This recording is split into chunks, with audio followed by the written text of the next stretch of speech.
Eu levei cerca de 1 ano para conseguir um emprego de analista de dados na TIM.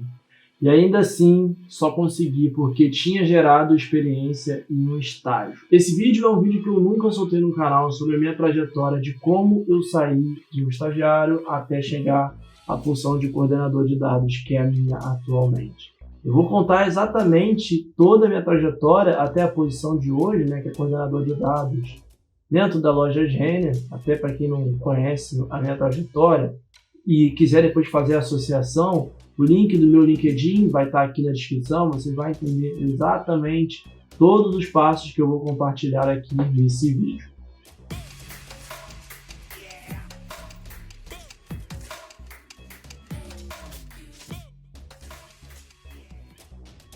E antes de começar, eu queria trazer para vocês uma oportunidade para se desenvolver dentro do mercado de dados e aprender na prática uma das linguagens mais utilizadas por todos os profissionais de dados, que é o SQL.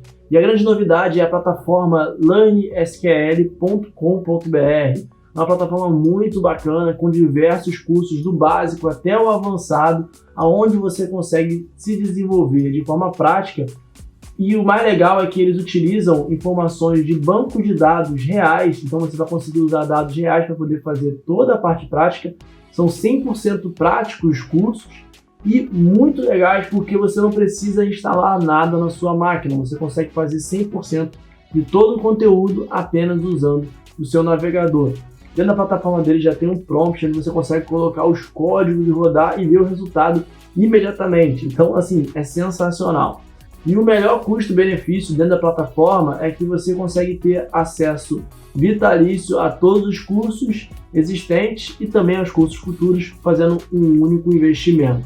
Então, uma baita oportunidade, e era exatamente isso que eu precisava na época que estava começando dentro da área de dados, e que você tem essa oportunidade hoje e consegue se destacar bastante no mercado. Só passando aqui rapidamente os cursos disponíveis, só para vocês terem uma ideia, existem cursos que vão trazer desde o básico, então você tem SQL para iniciante, a trilha de SQL prática, os fundamentos, os principais comandos, só os comandos que você vai utilizar de fato no dia a dia, você não vai aprender nada que você não vai usar no dia a dia. E o mais legal também é que também tem diversos desafios aqui, onde você consegue testar o seu código e colocar em prática os conhecimentos, tá bom? O link vai estar aqui na descrição para você não perder essa oportunidade. Uma das poucas plataformas que eu vejo que estão no mercado que tem uma solução verdadeiramente boa, tá bom? Link na descrição. O primeiro ponto, que é o ponto onde todo mundo passa, que é o ensino médio. Desde o ensino médio que eu tive, que foi o ensino médio técnico numa escola pública da Zona Norte do Rio de Janeiro, em 2011, eu não gostava de programação. Eu escolhia esse ensino médio técnico, depois de estudar na escola pública desde o primeiro ano até a quinta série, depois da quinta série até a oitava, na mesma escola, e aí depois ir para o ensino médio técnico. Eu não gostava de programação, mas eu sempre fui apaixonado por tecnologia. E programação era algo que estava muito próximo à tecnologia, até porque toda tecnologia só existe por conta da programação. No primeiro ano do ensino médio, eu, mesmo fazendo técnico e aprendendo uma série de coisas voltadas para tecnologia, eu não gostava de programação e eu percebi apenas no segundo ano, depois de estudar e sempre tentar passar de ano, sempre ficar na média. Eu nunca fui um aluno fora da média, nunca fui um aluno muito inteligente ou um aluno muito burro também. Então eu sempre era um aluno que ficava ali na média, tirava a nota necessária para passar. Mas quando chegou no segundo ano, eu precisei focar nos estudos porque eu sabia que o que eu queria para o meu futuro ainda era algo muito maior. Então, mesmo sem ter nenhuma direção, sem ter certeza daquilo que eu estava tomando decisão, eu decidi continuar no meu ensino médio e ainda mais experimentar as coisas que esse ensino médio ele fornecia, Porque dentro do ensino médio técnico você tem diversas funções, desde a parte de suporte, programação, banco de dados, redes, tem muita coisa. E eu sei que nem todo mundo tem a oportunidade de fazer o ensino médio técnico, mas esse processo, para mim, há 10 anos atrás, era completamente diferente de como a gente tem hoje. Hoje você consegue fazer um curso livre, ou alguns cursos livres, e consegue atuar dentro da área de dados. Há 10 anos atrás, você só conseguiria atuar se você tivesse essa formação ou alguma formação similar. E só no meu terceiro ano de ensino médio foi quando eu percebi que programação dava dinheiro, né? E de fato esse foi o meu maior motivador. No terceiro ano eu tive algumas experiências de trabalho dentro de uma lan house, onde eu trabalhava na parte da noite, estudava na parte da manhã o ensino médio normal, na parte da tarde o ensino médio técnico, então as matérias voltadas para a parte de tecnologia, né? E à noite eu conseguia trabalhar dentro de uma lan house, né? Para quem é da minha época ali vai saber como que funcionavam as lan houses. Eu não conseguia sustentar muito tempo, né, esse trabalho de ficar o dia inteiro fora de casa, sair 7 da manhã e chegar em casa 11 da noite, né, por conta do trabalho da lan house, que começava às 6, né, de 6 às 11 da noite, e o dinheiro também era quase nada. E eu via que a parte da lan house, ou a parte de montagem e manutenção, onde foi a minha primeira experiência, inclusive eu vou falar no próximo tópico, que é o mercado de trabalho, eu via que não dá muito dinheiro, então eu precisava estudar desenvolvimento, por mais que eu não gostasse, por conta da questão financeira. Esse foi o maior motivador inicialmente. E isso poucas pessoas têm coragem de falar na internet. A maioria das pessoas vai falar que começou a carreira porque era um grande sonho e tudo mais. Não, hoje eu sou muito realizado, eu amo o que eu faço, mas isso foi com o tempo. No início foi único e exclusivamente pensando no lado financeiro. No mercado de trabalho, que é o próximo tópico desse vídeo, após passar ali o primeiro ano de conclusão do ensino médio, eu fui trabalhar com suporte e montagem e manutenção de computadores. Isso era extremamente cansativo, extremamente braçal, não que trabalho braçal seja errado, tá? Muito pelo contrário, tem muito trabalho braçal e que funciona, né? Só que não era algo que eu gostava de fazer.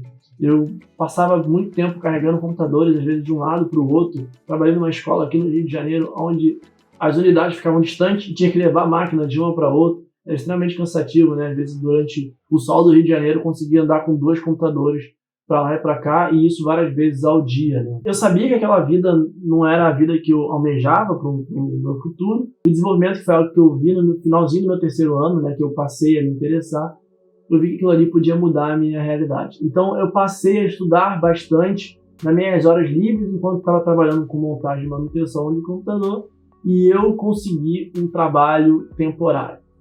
E eu fui trabalhar com um terceirizado na TIM. Se você for lá na minha trajetória profissional, a minha primeira experiência na TIM foi um emprego terceirizado. E nesse emprego terceirizado, ele era um emprego temporário, que durou um pouco mais de 3 meses. Eu comecei a ganhar R$ 2.300, que era quase 3 vezes o meu valor, o meu salário de R$ 700 com montagem e manutenção.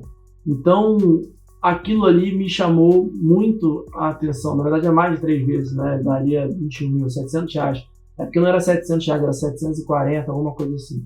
Então, em um mês eu conseguia tirar 3 meses do outro salário. E aí eu fiquei pensando, nossa, realmente desenvolvimento é algo que eu preciso aprender, eu preciso dar um jeito. Por mais que no início não esteja entrando na minha cabeça, eu preciso dar um jeito. E depois desse emprego temporário, eu já estava determinado a trabalhar com desenvolvimento, já tinha tido essa experiência nesse emprego temporário, né?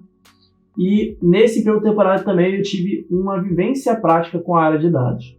E aí eu decidi que dados era algo que eu gostava muito mais do que a parte de desenvolvimento. E aí nesse momento eu voltei meus olhos para dados e consegui um estágio em dados, tá? Fui trabalhar numa empresa que prestava serviço para grandes empresas e eu ficava alocado dentro do IBMEC, que é uma escola de ensino aqui do Rio de Janeiro. E um ponto que é interessante é que eu fui para esse estágio ganhando R$ 900. Lembrando que o meu salário anterior era R$ 2.300. E você vê, tá, o que faz a pessoa ganhar R$ 900 no estágio e antes ela tinha ganhado R$ 2.300? O que faz é um longo prazo e entender as possibilidades que aquilo ali me abriria. Eu não conseguia trabalhar com dados ou com desenvolvimento sem, no momento em que eu podia, né, até porque eu morava com minha mãe, né, e com meu irmão, eu podia baixar o meu salário para R$ 900, até porque não tinha outra coisa, e conseguiria desenvolver e pensar que no futuro eu conseguiria ganhar muito mais por conta daquela profissão que é desenvolvimento e banco de dados. São profissões que nunca vão deixar de existir. Depois de 8 meses, 9 meses dentro dessa instituição, trabalhando lá com um banco de dados, aprendi inclusive a trabalhar com ferramentas que não são tão convencionais, que tem um público muito específico, que é o Oracle Hyperion, uma ferramenta que poucas pessoas conhecem, mas também que é um mercado altamente lucrativo, porque você acaba sendo especialista daquela ferramenta, eu decidi que seria hora de buscar outras coisas. E por eu ter feito um bom trabalho naquele meu emprego temporário, na minha primeira jornada, eu consegui fazer alguns contatos lá dentro. E aí sim, eu recebi uma proposta para trabalhar na TIM como funcionário próprio.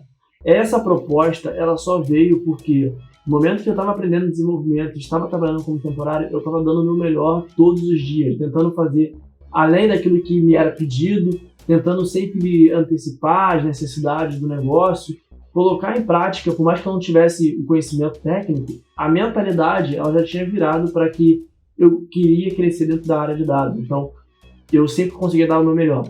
Isso me permitiu abrir portas e eu tracei um objetivo de que um dia, quando o meu contrato temporário acabou, eu tracei um objetivo pessoal que um dia eu voltaria para lá. No momento que passou esses 9 meses desse meu estágio e eu pedi para poder ser demitido, né, encerrar meu estágio para poder entrar na TIM, que era o meu objetivo principal, eu acabei recebendo uma proposta para trabalhar lá na época, ser efetivado nessa empresa e ganhar R$3.400, que era um salário que antes eu nunca tinha visto na vida, R$3.400. Naquela época, e até hoje para algumas pessoas acaba sendo bastante dinheiro, mas na época é um salário que eu nunca tinha visto, e a proposta que eu recebi na TIM era para trabalhar e ganhar R$2.800. Mas aí, pessoal, aqui também vai uma coisa que é muito importante. Nunca troquem o agora, o resultado imediato, obviamente se você puder, tá? Por algo que pode ser muito maior no longo prazo. Então, se você hoje está estudando, se você está se dedicando e tudo mais, você está perdendo tempo, né? Investindo tempo, perdendo as noites de sono e tudo mais, em prol de um benefício maior, não desista, porque o resultado no longo prazo é o que vai ser mais satisfatório. Por que eu estou falando isso? Porque, no final das contas, eu tinha uma proposta na mesa de 3.400 para ser efetivado em uma tecnologia que era muito promissora, mas um mercado muito restrito, e eu tinha uma possibilidade de trabalhar em uma empresa grande com 2.800 de salário, onde eu poderia ter uma projeção de carreira e onde eu sabia que dependia só de mim, né? Que não ia depender de mais ninguém para poder eu conseguir crescer. E aí, pensando nisso, eu optei em ir para o meu objetivo, né? Abrir mão dos 3.400 para ganhar 2.800, ganhar R$600 a menos e uma projeção de carreira a longo prazo. E lá eu fiquei durante toda a minha trajetória profissional, uma boa parte da minha trajetória profissional, mas nunca estagnado, nunca fazendo a mesma coisa. Eu sempre tive promoções e mudanças de cargo de 2 em 2 anos no máximo. Eu sempre ficava exposto a esses movimentos. Então, de analista júnior, que foi o meu primeiro emprego lá, onde eu só trabalhava com Excel, SQL e inclusive até a parte de desenvolvimento, que era PHP, que era um pouco da minha experiência que eu tinha tido como temporário, e eu fui de analista para consultor, onde eu passei a trabalhar com Excel, SQL e automação de processos utilizando SSS, que é uma tecnologia da Microsoft para fazer automatização de processos, e ela também é integrada com SQL. Depois de consultor, que era o analista pleno, eu fui para analista sênior, que é o consultor sênior dessa empresa. Então, além do SQL, dessas automatizações, também passei a trabalhar com SAP, SAP, e acabei também fazendo ali mais reportes executivos, apresentações e tudo mais. Dado que eu já tinha passado ali 2 anos, 1 ano e meio entre os cargos, eu entendia que tinha mais possibilidade de crescer através de algo que estava surgindo muito forte no mercado, que era o marketing digital. Mais uma vez, eu estava antecipando algo que poderia ver e buscando as tendências através de estudo, conteúdo no YouTube, através de palestras e tudo mais. Eu vi que a área digital é uma área ascendente, onde eu conseguia unir os meus conhecimentos de dados, unir o meu histórico dentro da área de dados, para poder juntar e agregar e conseguir crescer mais dentro da carreira. E aí eu comecei um MBA de marketing e negócios digitais. Inclusive, muitas pessoas me perguntam, vale a pena fazer um MBA? Eu só fiz o MBA por conta do conhecimento que eu não tinha, que era de digital, e que seria útil para aquele meu momento de carreira, tá? No mesmo momento que eu me inscrevi no MBA, eu fiz um processo seletivo para trabalhar, processo seletivo interno, né, para trabalhar como especialista de Digital Analytics, onde eu usaria meu conhecimento de SQL, meu conhecimento de Excel, e lá eu aprenderia outras ferramentas, que foi o caso, que eu aprendi o Google Analytics e o antigo Data Studio, que hoje se chama Looker Studio. Toda a minha fortaleza estava antes em Excel e SQL, que eram as duas linguagens que eu dominava e que eu vinha trabalhando desde então.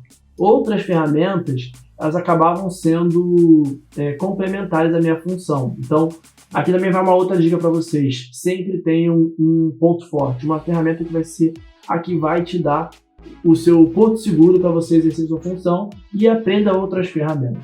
Depois disso, eu fiz uma extensão nos Estados Unidos para trabalhar com marketing e aprimorar um pouco mais, porque eu não tinha conhecimento de marketing, eu tinha conhecimento digital, conhecimento de dados, mas não tinha zero conhecimento de marketing, porque toda a minha formação foi dentro da área de tecnologia. E isso me abriu portas, tá? Mais uma vez pensando em projeção, pensando em crescimento e tudo mais. Eu fui trabalhar na Renner como especialista de dados, e muitas pessoas falam assim, nossa, você vai largar aqui teu carro de especialista para trabalhar numa outra empresa como especialista. Dentro da Renner tem uma estrutura gigantesca de dados, assim como outras empresas também, como Boticário, tem uma estrutura gigantesca de dados, e eu via a possibilidade de crescer lá.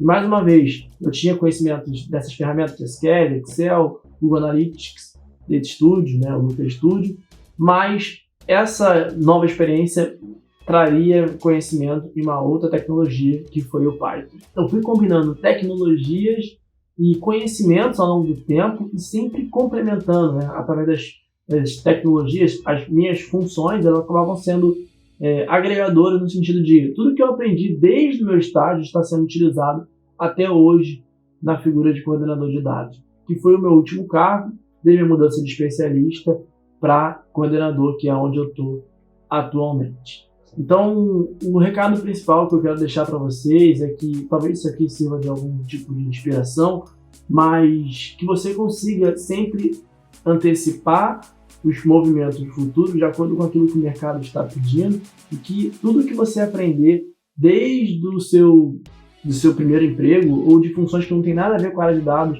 pode ser aproveitado na sua função mais sênior que você tiver. Tá bom? Eu espero que vocês tenham gostado desse vídeo. Eu acho que eu nunca abri isso aqui no canal, é a primeira vez. Então comenta aqui se você entendeu toda a minha trajetória. Depois se quiser me seguir no LinkedIn e acompanhar esse movimento como aconteceu certinho, o link vai estar aqui na descrição. Vejo vocês no próximo vídeo.